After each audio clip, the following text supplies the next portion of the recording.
beyond our schools. I just think we're testing things that don't matter.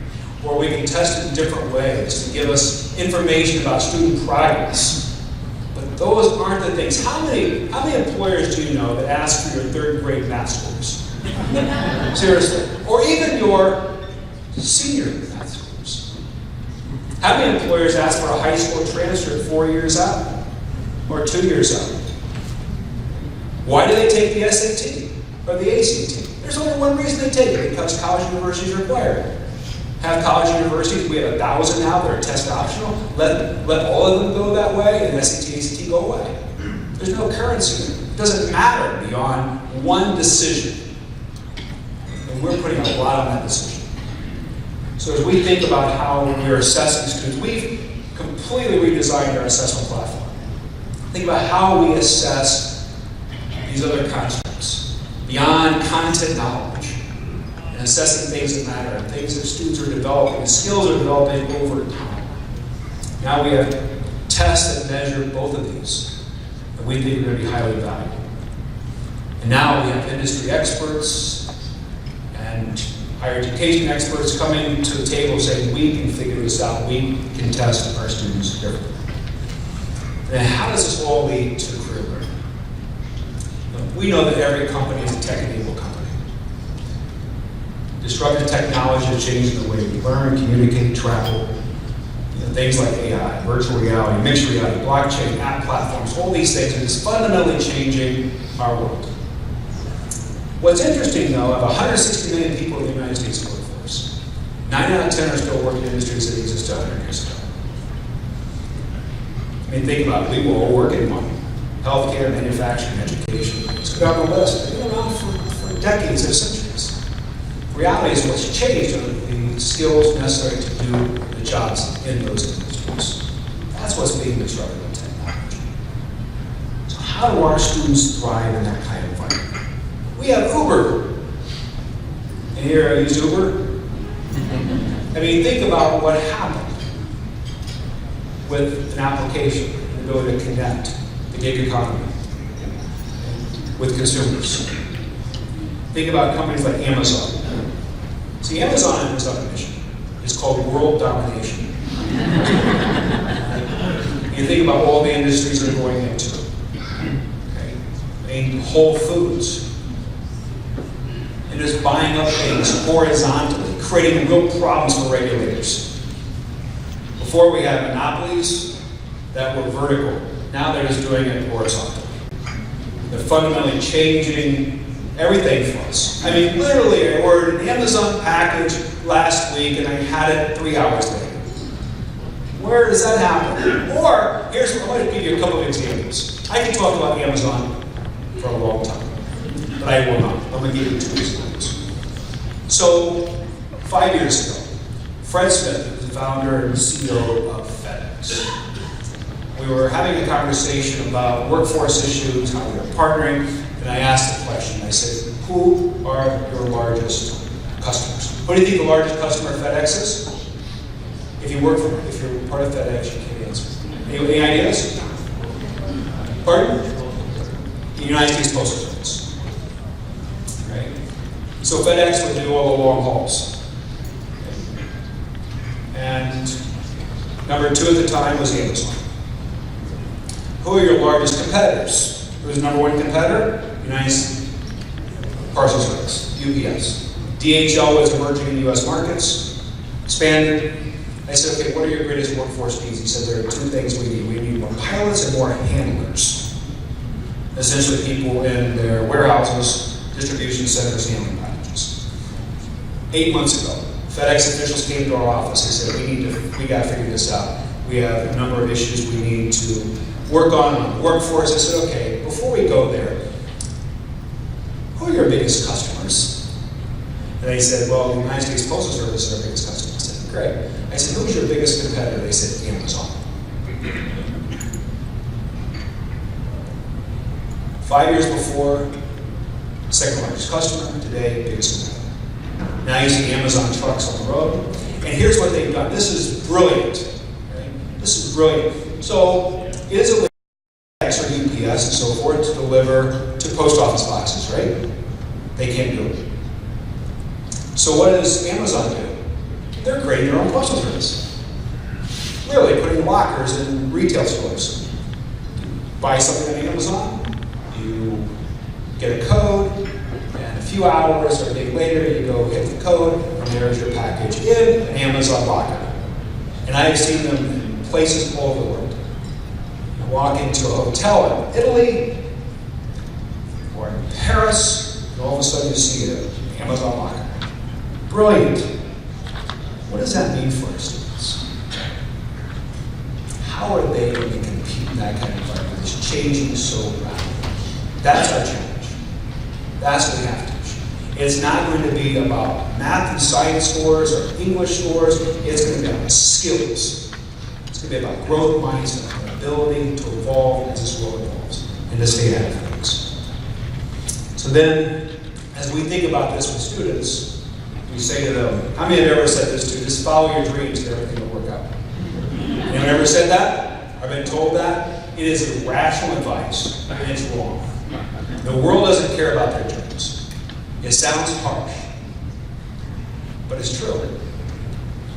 The world cares about what they can do and the value they can do. No one gets a job because they have a dream. You have a job, and you keep one because you add value.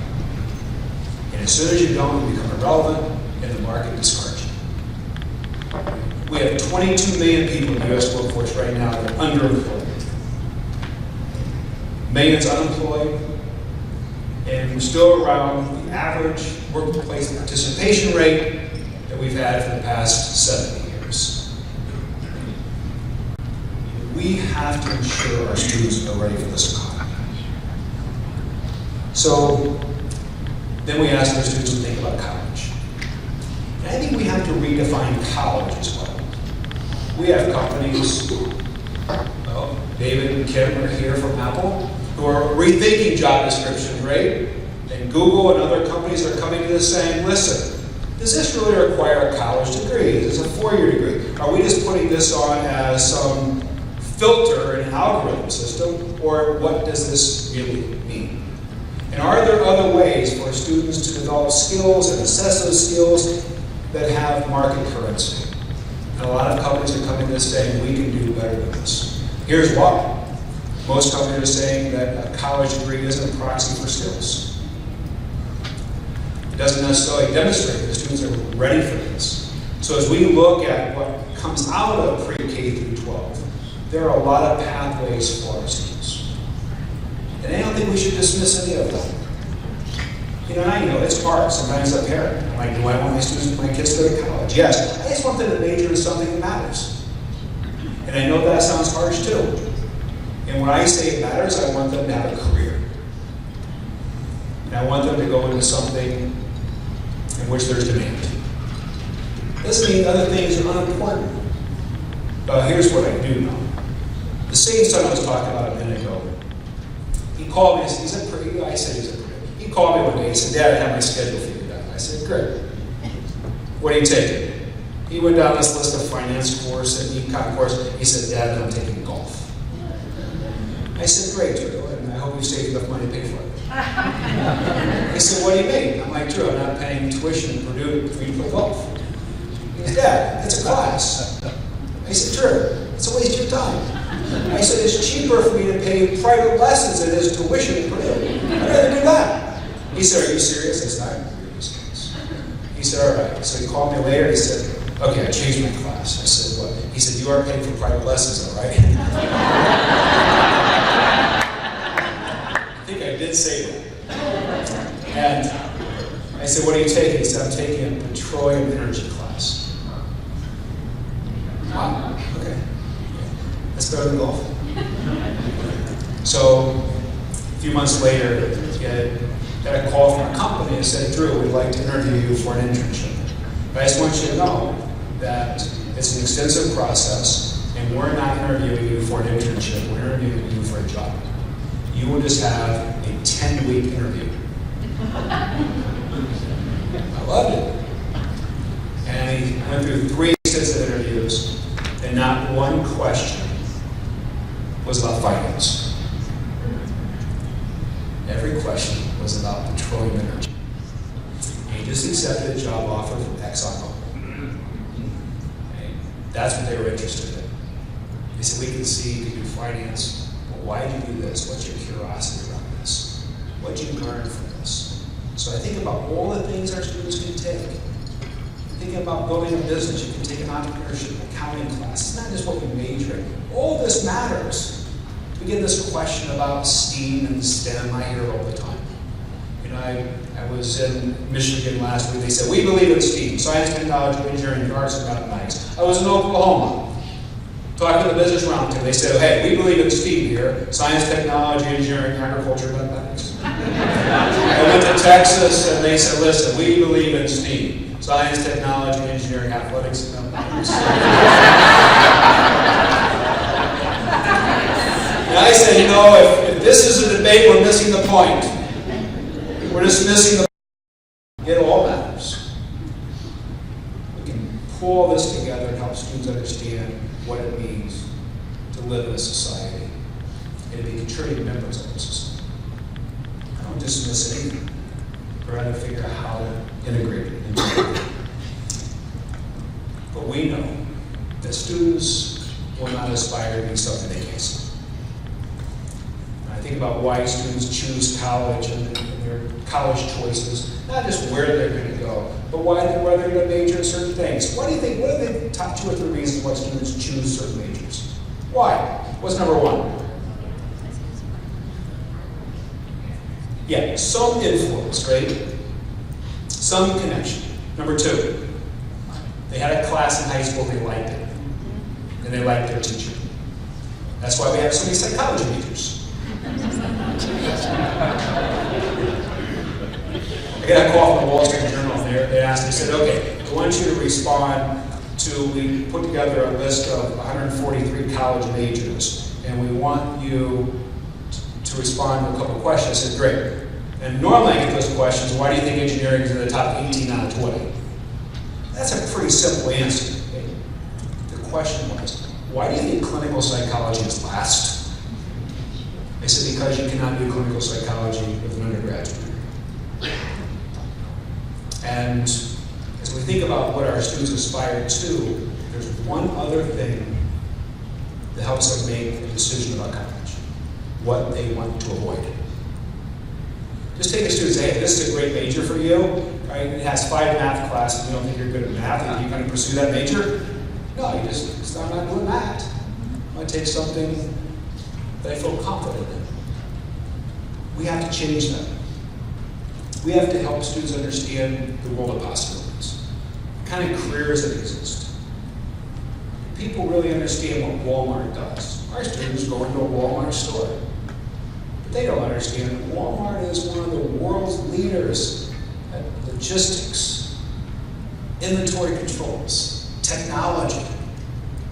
And they see a great company like Apple. All they see is the great devices. They don't know what happens behind these companies and opportunities available to them. We can change that. So in closing, this has to be for all students. It pains me to see pull out courses for some students with some disciplines. This has to be for all. If we're going to fundamentally change, I talked about this skills gap earlier, there's another gap, 2 other gaps that we need to be really, really aware of. One is the aspirations gap. Students are actually aspiring to the kind of things and opportunities available to them. But there's one that's even more pernicious for our country. And that is the gap between different demographic groups. Underrepresented minorities, girls in certain career paths, boys in certain career paths. We have to eradicate this. We have to take that away from our American education system. See, our nation's economy and our national security depend on a skilled workforce. We have to have the skilled force in the future to remain globally competitive. But I also argue that our children's future depends on it too. For their economic prosperity, they have to develop these high-demand, transportable skills. I believe that will be our ultimate measure of accountability. Now, how will they do a test? And we have a moral and economic imperative to get this right. And I'm absolutely convinced we can and will, because of all of you. Again, thank you for all that you do for our kids. Thank you for inspiring them, giving them the tools, the inspiration to aspire to do great things. Enjoy the rest of your day, and thank you for having me.